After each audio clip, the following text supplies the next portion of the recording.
Let me first deal with rural economic development, which is the Red Book. RED are the initials of the Red Book. You have heard from previous speakers what the Red Book and what the development in terms of Razak meant. But confining my remarks first to the Red Book, I would say that the description itself contains several implicit lessons. The Red Book, as you know, and I would think that most of you have heard of the Red Book, incorporated what in military terms was to be the basis for strategizing the battle against communist insurgency. And so it could be described as the military strategy drawing parallel.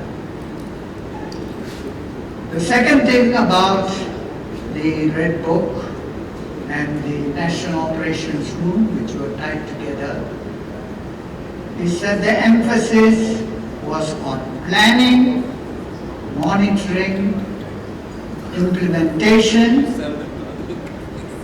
measuring impact, and adapting the approach as needed. It is interesting to note that Tun Razak was also the Minister of Defense, and he adapted various good features of whatever was undertaken to facilitate his work. The other feature that I would like to draw the attention as implicit lesson is that we adopted the bottoms-up approach. The bottom-up approach for the Red that adopted an inclusive participatory approach. And the importance of the approach was taken to focus on rural development in the country compared to other developing nations that placed a focus on urban development. Ours was a proper sequential approach.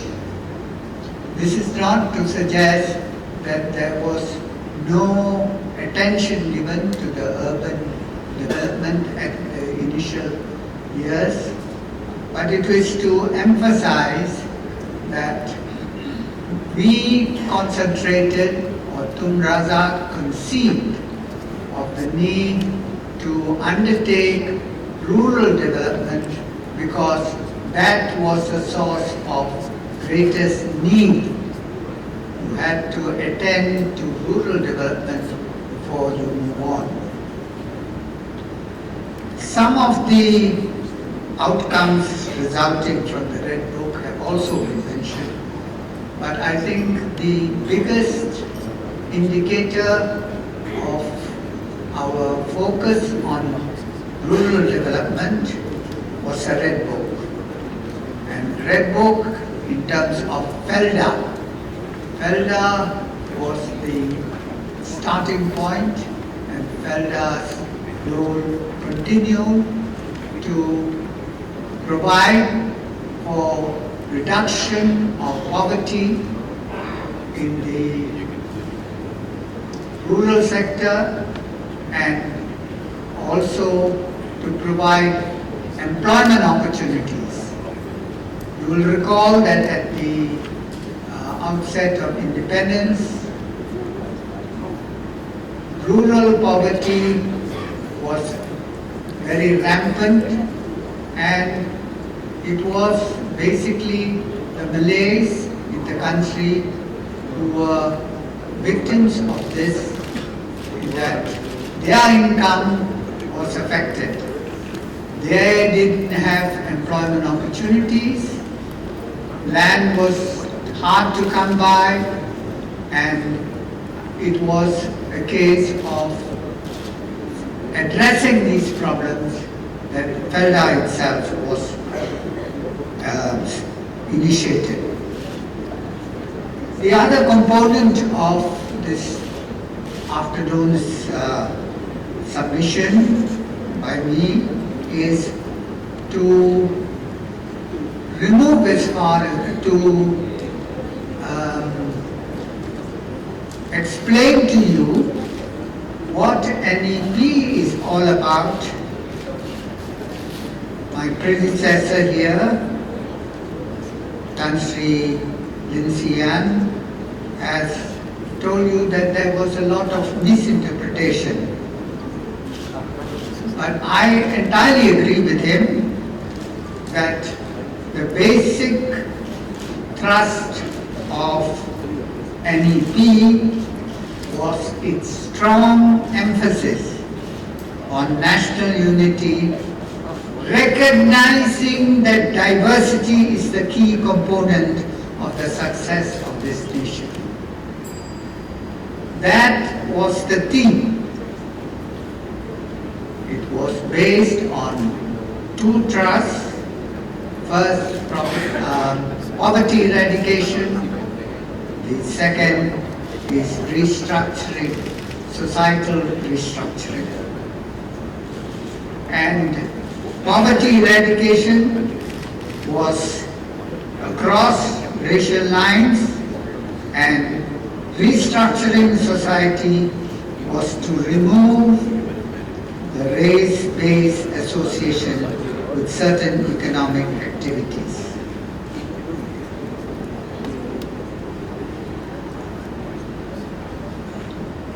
Having spent some time on these two, I would like to relate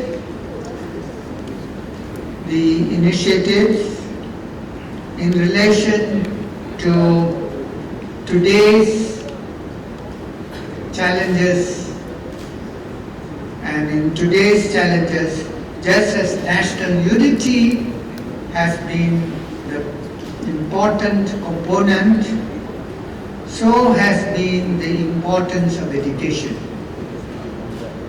Tun Razak recognized that education has been the key driver and basis for measuring the progress of development.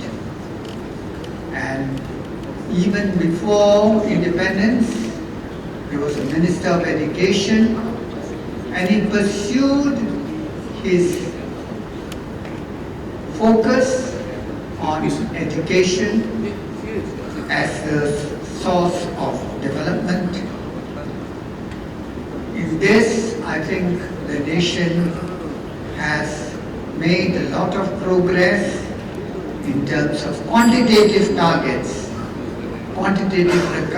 Targets with regard to enrollment numbers, achieve some level of success. But in terms of lessons learned, greater introspection is required on the qualitative aspects. Greater introspection is required in the qualitative aspects. In the qualitative aspects, I think we have been able to identify science and mathematics, quality of the teachers, leveraging on technology, social media to enhance quality of the education, to make graduates relevant to the country, to the current and future job market. Ultimately, whether the curriculum is designed again getting back to national unity, to instill a sense of national pride, an inherent national unity, a sense of belonging and nationhood to the nation. Education under Razak, on his inspiration, was to be the biggest weapon to break away the shackles of ethnic-based employment, and was to be the catalyst of promoting stronger and meaningful workforce, including with the increased involvement by women. The role of building infrastructure was another area. Water supply, electricity, etc. was to be the role of building infrastructure. And the need has been to evolve the deliverables from tangible to intangible outcomes as a natural progress of the sequential approach adopted as basic tangible outcomes were met.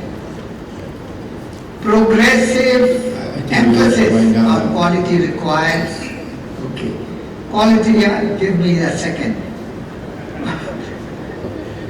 Instilling a culture of care and maintenance, all crucial in ensuring the sustainability of the middle class status achieved, and to enable further upward mobility. This is also necessary to mobilize and harness the opportunities presented by a growing middle class. I would end with two questions and the reflection of these questions relating to Tun Razak's qualities as a leader and visionary. The latter quality is amply reflected in the first plan after the formulation of the NEP. The third Malaysia plan was a comprehensive plan that employed the principles that were well ahead of their time, given that they are now in vogue 40 years after his untimely demise. The plan embodies the notion of sustainable development, and it dedicates a chapter on development and environment, as well as inclusiveness and empowerment in addressing socio-economic issues. I too recall of his fervent desire to be able to table the plan in Parliament, but this was not to be. Thank you very much for hearing my